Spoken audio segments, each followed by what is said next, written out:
मी orthotics बद्दल म्हणालात की नी कॅप आणि ब्रेसेस. सो युजली कोणाला वेळेला गुडघादुखी होतं ते अशी साधी एक नी कॅप मेडिकलमधनं घेतात आणि घालायला सुरू करतात. सो ते बरोबर आहे का?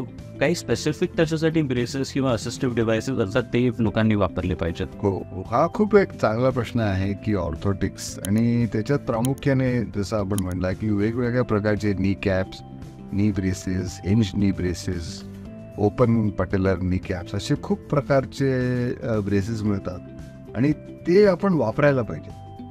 पण एकच त्याच्यात डाऊन साईड आहे की ते खूप जास्त प्रमाणात वापरलं तर स्नायू, क्वाड्रिसेप्स, हॅमस्ट्रिंग हे वीक होऊ शकतात आणि गुडघा मग त्या ब्रेसेसवर अवलंबून राहायला लागतो.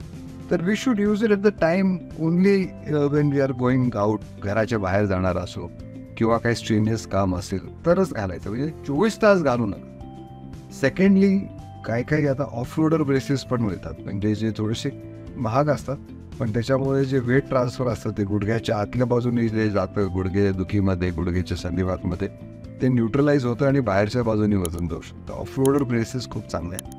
आणि शेवटचं मत आहे मगाशी मी जे म्हटलं की बऱ्याच वेळा फ्लॅट फूटमुळे, व्हायरस पायाच्या डिफॉर्मिटीमुळे आणि अजून काही ज्या डिफॉर्मिटीज पायात असतात, फूटमध्ये असतात, त्याच्यामुळे गुडघे दुखू शकतात. त्यामुळे त्याची ट्रीटमेंट काही व्यवस्थित इनसोल्स लावून, काही प्रॉपर शूवेअर घालणं, फ्लॅट फुटवेअर घालणं, यांनी पण आपण गुडघेदुखी टाळू शकतो. तो this are the various types of orthotics which are available आणि ह्यांनी खूप फायदा होतो, रुग्णांना एक चांगला रिलीफ मिळतो आणि this coupled with other treatments gives a very good effect.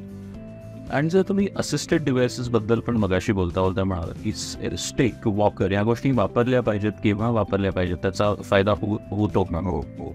तर बऱ्याच ॲडव्हान्स स्टेजमध्ये जर संधिवात गेला असेल, ऑस्टिओआर्थरायटिस गेला असेल की चालायला त्रास होतो आणि अशा वेळेस बहुतेक वेळा ऑपरेशनची गरज असते, पण ऑपरेशन करायचं नाही तर चालायला काहीतरी सपोर्ट पाहिजे, तर नक्कीच वॉकरचा आपण यूज करू शकतो. वॉकर वापरू शकतो, काठी वापरू शकतो.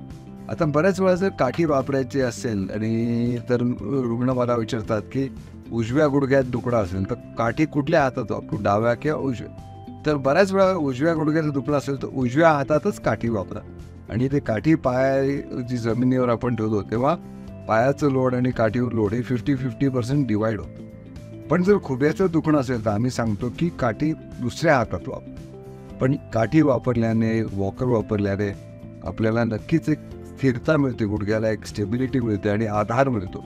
त्यामुळे काठी वापरणं हे थोड्या एक्स्ट्रीम स्टेजमध्ये जरुरी असतं. वॉकर पण खूपच जास्त चालता येत नाही, सपोर्ट खूप लागतो तर वापरायला पाहिजे.